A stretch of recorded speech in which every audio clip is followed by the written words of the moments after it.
Satu. Hati-hati. Dadah. Kasih ya.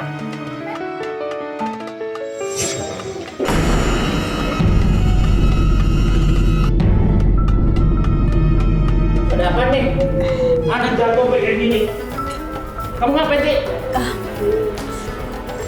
Coba lihat handphonenya. Lihat. Sini. Enggak, tar dulu nih. Sini lihat handphonenya. Enggak. Tadi cuma teman doang, Pak. Teman siapa? Coba lihat sini. Iya, nggak usah, Pak.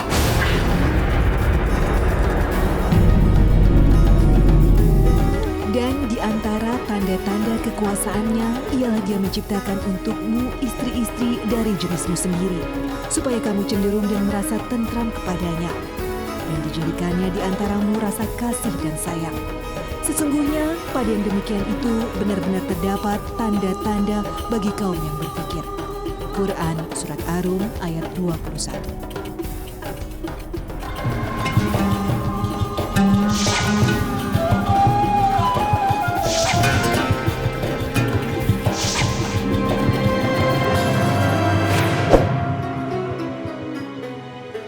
Assalamualaikum warahmatullahi wabarakatuh. Selamat pagi pemirsa Tawakal yang dirahmati Allah Subhanahu wa taala. Senang sekali rasanya saya Mario Lyrics dan rekan saya Angel Elia kembali menjumpai Anda pada pagi hari ini. Pada pagi hari ini kita ditemani oleh Ustaz Jiat. Assalamualaikum Ustaz. Waalaikumsalam warahmatullahi wabarakatuh. Dan kita juga akan membahas dengan tema masalah keluarga, Iya, Pak Ustaz ya. Dan kita juga langsung saja memanggil narasumber kita. Iya. Narasumber kita yaitu dengan nama samarannya Ibu Mega. Assalamualaikum Bu Mega. Waalaikumsalam. Ibu Mega, kalau boleh diceritakan dulu ya, kita sedikit membahas juga tentang apa yang alami, yang Mbak rasakan, Mbak Mega. Nanti kita di sini berbagi ya. Ya jadi gini Pak Ustadz ya, Assalamualaikum Pak Ustadz. Waalaikumsalam warahmatullahi wabarakatuh. Ya jadi dalam permasalahan saya itu dalam rumah tangga ya Pak Ustadz ya. Tentang yang pastinya tentang suami saya. Ya. Yang dulunya ya jadi pertama kali bertemu dengan suami saya itu sebenarnya saya kenal udah lama dari saya SD. Terus kami berpacaran ya lumayan lama Pak Ustadz, di atas 5 tahun lebih ya. Jadi suami saya itu waktu zaman pacaran dia sangat romantis banget ya Pak Ustadz. Di sini. Ya. Assalamualaikum. Pak. Pak. Pak.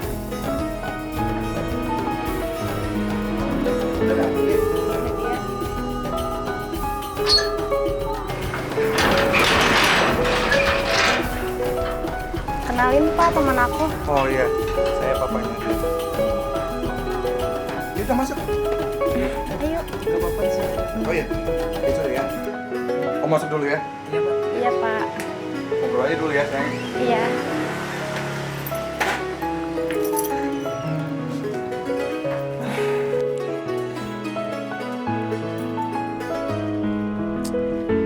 Ih, kamu tuh ya tahu lagi sama aku main handphone terus.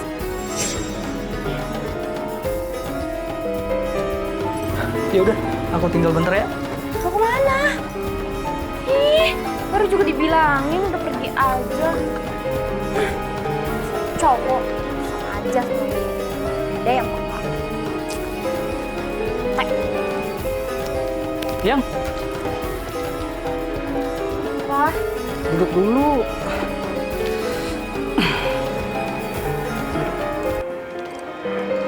Aku pengen ngasih kamu ini. apa ini? Apaan ini?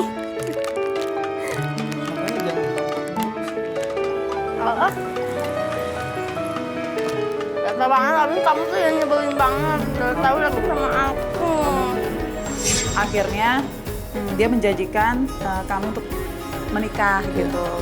Dan pastinya setelah menikah kami mengharapkan kebahagiaan Pak Ustadz, Iya. kebahagiaan lahir dan batin. Apalagi dengan dikaruniai waktu itu masih seorang anak.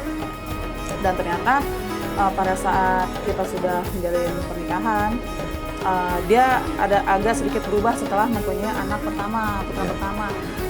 Suami saya itu agak sedikit cuek, Pak Ustadz gitu. Dia diam tapi perhatian, tapi kan saya nggak tahu. Namanya kan wanita butuh disayang, butuh dibelai, butuh ibarat kata jangan sampai lepas dari masa pacaran dulu, pengennya tetap saat nikah tetap seperti itu, Pak Ustadz gitu. Baik para pemirsa yang dirahmati Allah, kita baru saja mendapatkan kisah dan tentu ini tidak hanya berlaku untuk Mbak Mega, tapi saya kira ini adalah bagi pasangan kita semuanya. Jadi Nabi SAW itu adalah salah satu sosok lelaki yang sangat romantis pada para istrinya.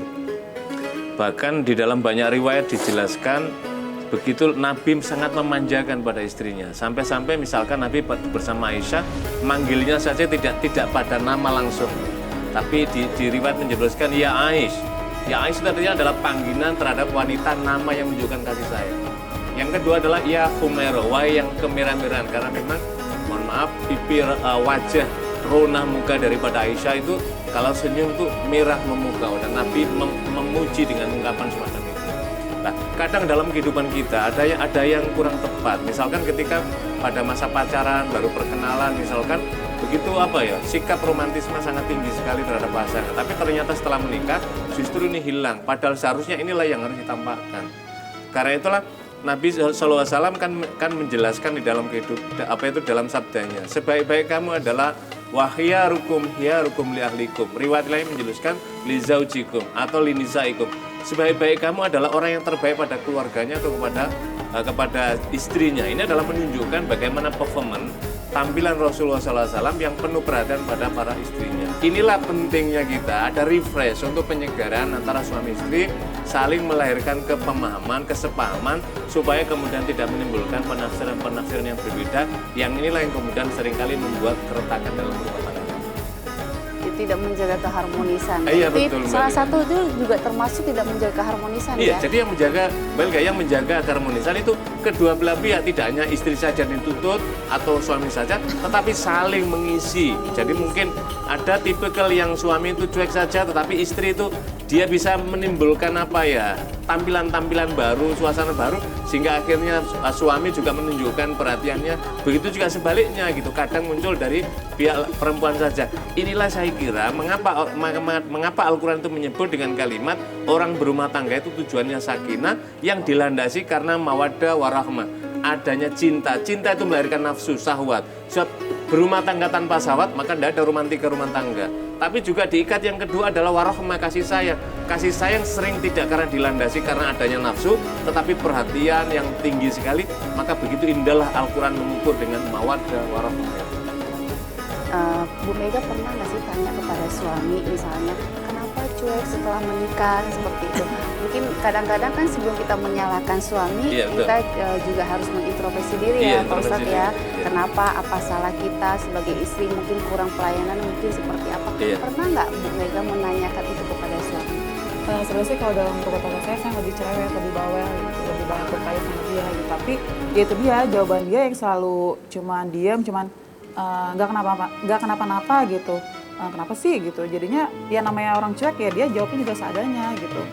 Itu biasanya penyebabnya apa sih Pak Ustadz? Kecuekan dalam rumah tangga kayak begitu. Itu kira-kira bagaimana? Jadi begini Mas Mario, Mbak Mega harus melihat, jangan sekali-kali dalam berumah tangga dua pasangan itu saling menyalahkan dan satu pihak tidak mau mengintrospeksi pada dirinya. Makanya ada kisah menarik. Jadi putri Rasulullah SAW, Fatimah Zahra, nikah bersama Ali bin Abi Thalib. Suatu ketika Rasulullah SAW tidak melihat Ali bin Abi Thalib dan kemudian bertanya pada para sahabat, di mana Ali bin Abi Thalib? Apa yang terjadi? Kemudian Nabi bertanya kepada Fatimah, apa yang terjadi? Ali barusan marahan dan Ali pergi. Tapi perginya Ali kemana? Ternyata Ali pergi ke masjid. Kemudian didatangi oleh sahabat bertanya, ada apa Ali yang terjadi denganmu? Saya barusan tidak enakan sama Fatimah. Jadi kalau pada zaman Rasulullah para sahabat tidak enakan dengan istrinya atau sebaliknya, itu tidak pergi jauh kemudian ngomel, tapi kemudian menghindar supaya tidak memunculkan perbuatan kedoliman di antara suami istri. Lah, inilah penting sekali harus difahami. Yang kedua dari kisah Mbak Mega tadi perlu difahami, suami kenapa pergi? Kita harus berhusnudzon. Mungkin suami pergi, sebab kalau suami di situ nanti akan memancing emosi suami, kemudian suami melakukan perbuatan dolim, maka kemudian dia hijrah pindah tempat sejenak. Jadi supaya tidak melahirkan pertengkaran dalam kata itu. Inilah pentingnya ada saling pemahaman supaya tidak kemudian melahirkan penghakiman, kemudian menyalahkan sana, menyalahkan sini. Tapi ada informasi menarik dalam teori psikologi itu begini. Jadi dibedakan neurosains otak laki-laki dan otak perempuan. Otak perempuan di belakang ini adalah lebih tebal daripada laki-laki, daya memorinya. Jadi kalau perempuan itu memorinya itu dia bisa mengerjakan satu pekerjaan itu bisa sambil mengerjakan banyak. Mohon maaf, misalkan ibu-ibu sambil goreng tempe di rumah, tapi sekali tempo dia bisa sambil nyelidikan menyiapkan anaknya, tapi sekali tempo bisa menasihati anaknya, itu bisa dilakukan. Tapi laki-laki tidak, karena daya memori laki-laki itu antara 7.000 sampai 9.000. Lah perempuan itu bisa sampai 20.000. Jadi kalau satu ucap perempuan laki-laki itu perempuan itu bisa sampai 3, itu yang kemudian orang menyebut ngomel. Maka para suami berbangga dan berterima kasihlah, syukurilah kalau misalkan suaminya istri yang ngomel itu bagian dari menjadi pengingatkan. Lah kadang-kadang istri itu kan bertanya panjang lebar, misalkan SMS ini pada suaminya bla bla bla bla. Tapi apa jawabannya suami? Oke, itu dongkol itu seorang istri. Kok oke sih? Padahal seharusnya kalau melihat karena tadi kemampuan memori tadi itu otak tadi, seharusnya istrinya bangga. Suami gue laki banget ini, mestinya begitu kalau kita lihat dari perspektif positifnya. Ada ucapan Sayyidina Ali yang menarik, tetapi kemudian kata Sayyidina Ali begini, wanita itu bisa menyimpan rasa cintanya bisa bertahun-tahun, tapi dia tidak bisa menyimpan rasa sembuhnya sejengkal waktu pun. Apa maknanya ini? Maknanya adalah inilah pentingnya saling memahami tadi itu. Kalau emosi yang muncul, apa yang terjadi? Rumah tangga itu bisa problem. Inilah pentingnya dalam teori hadis itu tafahum, saling kesepahaman, tafaul, saling membantu, kemudian ta'amul, saling bekerja sama. Ibu Mega, saya mendapat informasi katanya Ibu Mega itu kalau curhat sama suami kadang lagi dengar ya, kadang Ibu Mega cerita apa juga diajukan. Dan saya juga dapat informasi Ibu Mega akhirnya mencari orang lain yang bisa dibilang Ibu Mega baru kenal. Akhirnya Ibu Mega curhat sama dia dan seorang laki-laki. Namanya di sini kan udah dunia medsos ya, udah di mana-mana. Saya berteman di salah satu di medsos lah ya.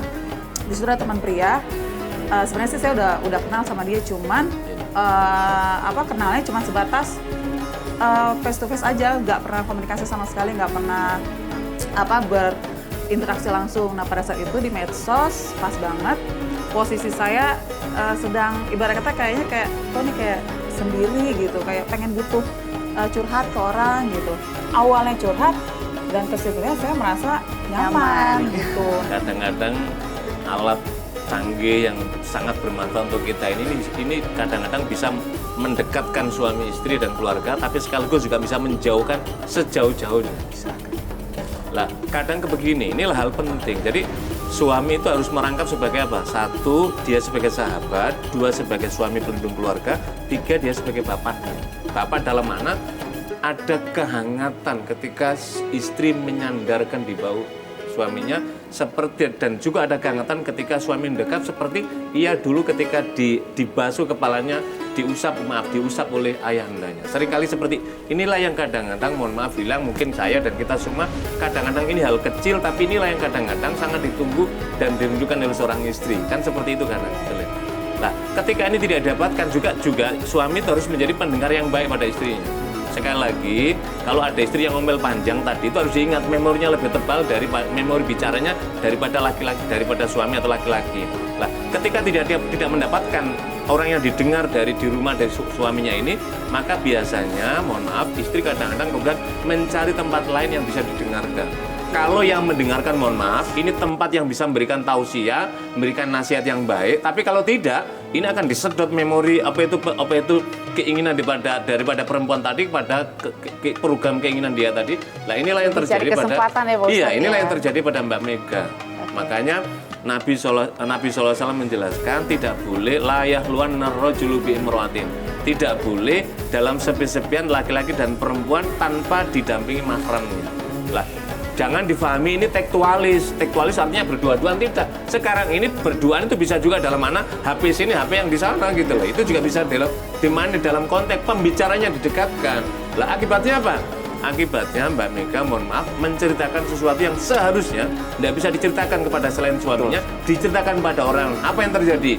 Surat An-Nur menjelaskan setan masuk di sana. Setan itu apa? Setan masuk itu menghias-hiasi, jadi bisa mempermak sesuatu yang tidak baik. Itu kayaknya wah bagus, ceritakan aja. Masuklah dalam isim tadi. Nah, Bu Mega, kalau boleh cerita sedikit juga ya, kita juga pengen tahu nih gitu, waktu Bu Mega komunikasi kontak-kontakan dengan teman prianya ini, kan tentu ada terjadi perubahan sikap di Bu Mega gitu. Apa pada saat itu suami curiga nggak? Waktu awalnya itu dia belum curiga. Jadi saya lanjut aja gitu. Jadi kayak itu sebenarnya sih hampir pagi, siang, sore, malam ya saya chattingan sama teman saya Terus itu ya. Jadi suami nggak curiga sama sekali? Awalnya nggak curiga. Dan pada saat itu mungkin dia udah timbul rasa ini kali ya, ada kejanggalan sama sikap saya yang semakin kesini saya semakin cuek. Kadang pekerjaan rumah terbengkalai karena anak juga nggak keurus.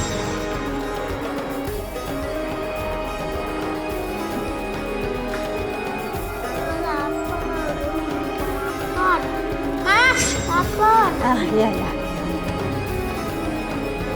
Iya.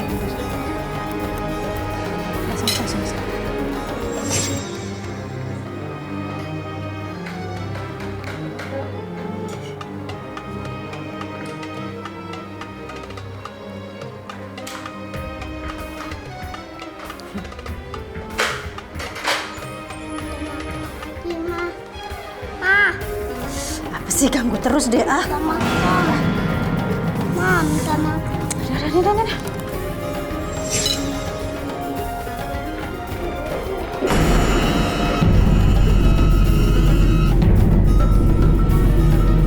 Ada apa nih? Anak jatuh kayak gini. Kamu ngapain sih? Enggak apa-apa. Anak jatuh sampai nggak tahu dibiarin. Kenapa? Sakit? Kamu chattingan sama siapa? Enggak, sama temen doang. Lihat tuh anaknya kayak gini nih. Anak juga nggak terawat. Apa sih kerjanya? Kamu chattingan sama siapa? Sama temen doang, Pak. Udah yuk.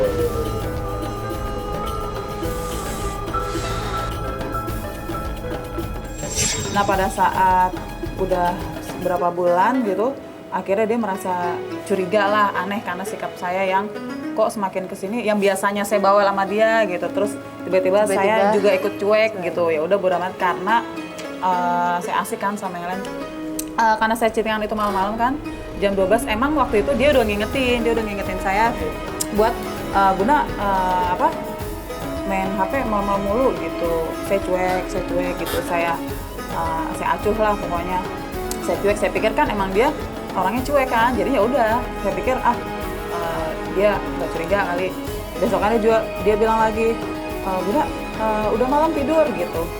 Ya udah iya, saya bilang iya, tapi iya saya itu kadang saya pura-pura tidur, pas saya lihat suami saya tidur saya main chattingan lagi. Dan sampai saat itu pukul 1:30 malam ya emang saya chattingan itu sampai larut malam gitu. Saking asiknya saya curhat gitu kan. Akhirnya dia bangun, amarah dia itu yang udah memuncak-muncak dalam dia bilang sendiri bahwa dia itu memendam itu udah lama, dalam sebulan. Ternyata dia itu merhatiin saya diam-diam, curiga gitu, kecurigaan dia. Akhirnya jam 1:30 malam itu anaknya sudah tidur, jadi kejadiannya di dalam kamar kan. Pada saat lagi chattingan waktu itu zamannya BBM-an ya.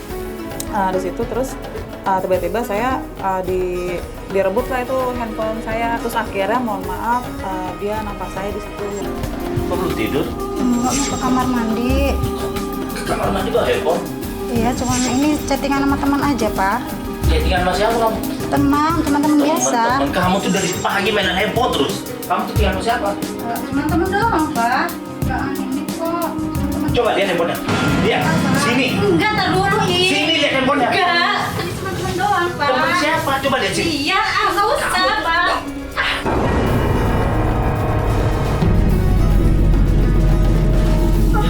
Kok Bapak gitu sih?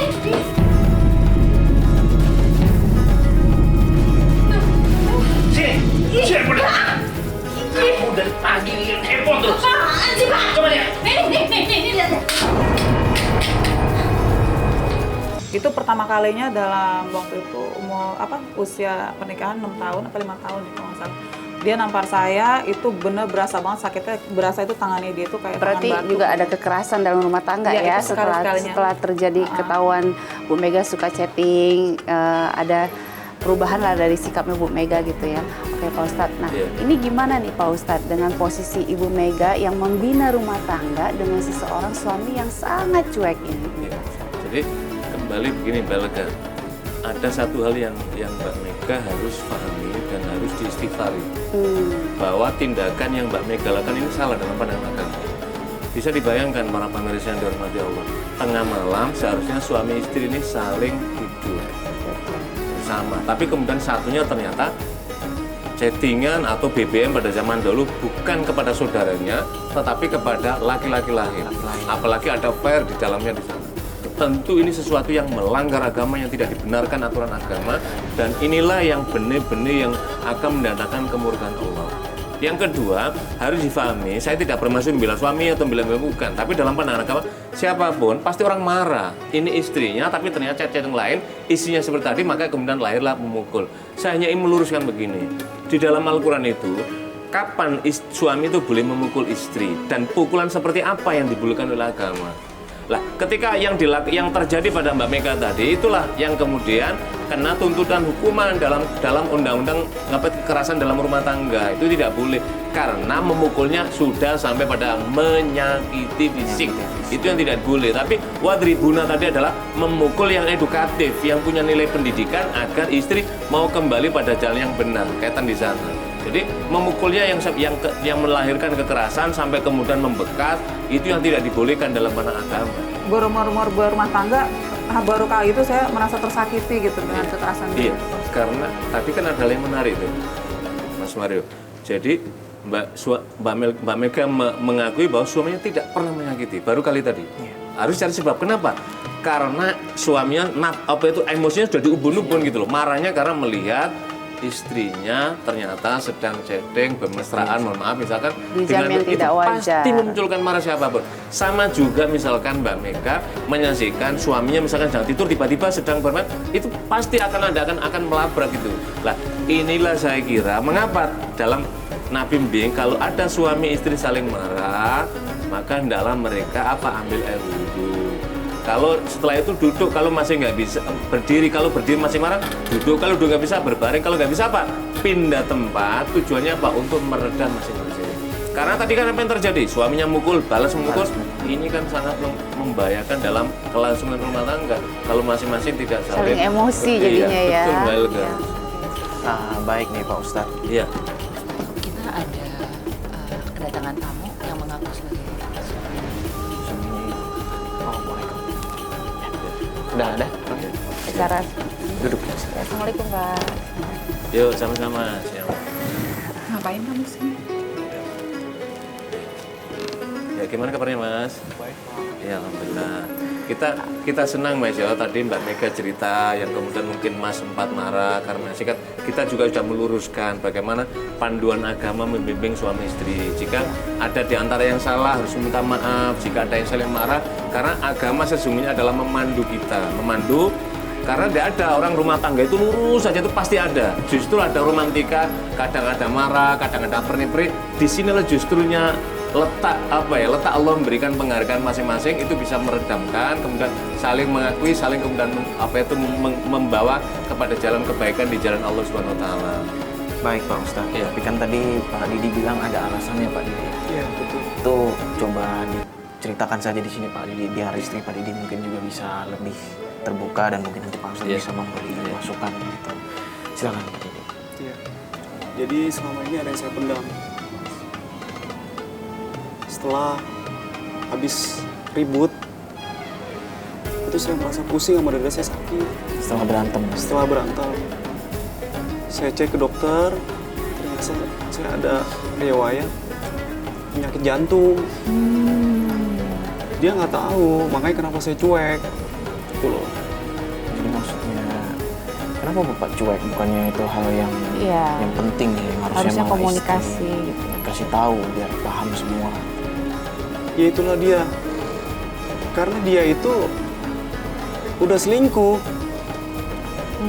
Ya, begini Pak. Maksud saya adalah di sini kan Bapak punya permasalahan. Yaitu penyakit jantung. Bukan maksud saya untuk membela istri atau Bapak. Cuman kalau misalkan saling menuduh seperti yang Pak Ustadz tadi bilang, saling menyalahkan, itu nggak akan pernah ketemu penyelesaiannya. Jadi kenapa malah Bapak itu simpan sendiri rahasia seperti itu? Bukannya malah keluarga itu malah harus tahu. Ya makanya saya ingin minta maaf dengan istri saya. Kenapa saya seperti ini? Ya, akhirnya juga kan timbul ke ini ya, salah pahaman. Seorang istri juga merasa dicuekin karena memang sifatnya Pak Didi seperti itu. Sementara Pak Didi menutupi diri supaya tidak supaya istri ini nggak tahu, supaya istri juga tidak susah hati nanti begitu tahu suaminya punya penyakit gitu ya Pak Didi mungkin ya. Ada baiknya kalau misalkan mending Pak Didi mungkin ada yang mau disampaikan. Langsung saja Pak Didi. Maafin Bapak ya. Kenapa kamu nggak bilang? Maafin Bapak ya. Kenapa kamu bilang? Maafin Bapak ya. Ya mungkin kemarin suami nggak menyampaikan, mungkin dia sebenarnya ingin memendam supaya biarlah dirinya yang sakit, istri tidak sampai tahu kan gitu, supaya tidak menimbulkan rasa. Tetapi ini sesungguhnya merasa bersalah juga istrinya. Waduh, kalau saya tahu mungkin saya kemarin tidak saya melakukan seperti itu kan seperti itulah. Inilah saya kira pentingnya keterbukaan suami dan istri, sehingga apa, memunculkan rasa kasih sayang, saling menyayangi, saling menolong, saling membantu, dan masing-masing akan melahirkan pengertian yang tinggi. Jadi ini saya kira para pemirsa adalah pelajaran berharga Melka dari untuk kita semuanya, bahwa pentingnya suami istri itu tidak boleh mengecilkan antara satu dengan lain dan meremehkan hal yang kecil kemudian melahirkan cuek. Justru cuek inilah yang akan memicu benih-benih ketidakharmonisan dalam rumah tangga. Ketika diungkapkan, maka inilah justru menimbulkan rasa kasih sayang dan cinta di antara kedua suami istri. Oke, Bu Mega. Sekarang Bu Mega sudah ketemu dengan Pak Didi ya. Pak Didi juga udah ketemu Bu Mega, saling memaafkan. Inilah acara kita tawakal ini tempatnya Pak Didi dan juga Bu Mega untuk saling memaafkan ya. Sekarang Bu Mega coba minta maaf sama suami. Boleh cium tangannya suami. Mama. Alhamdulillah. Dan saya kira ada satu hal yang penting Mbak Didi sama Bu Mega, nanti kalau sudah pulang bentangkan sajadah Mbak Mas Didi sebagai imamnya, istri sebagai makmumnya. Dari sana nanti mudah-mudahan Allah tumbuhkan kasih sayang kembali. Sempat hilang dan yang sudah, lupakan yang sudah, bangun masa depan. Ada satu hal yang terpenting masa depan, yaitu membina anak-anak punya anak. Inilah yang termahal, harta termahal. Maka Mbak Mega dan Mas Didi, mudah-mudahan Allah berkahi dan Allah rahmati. Amin.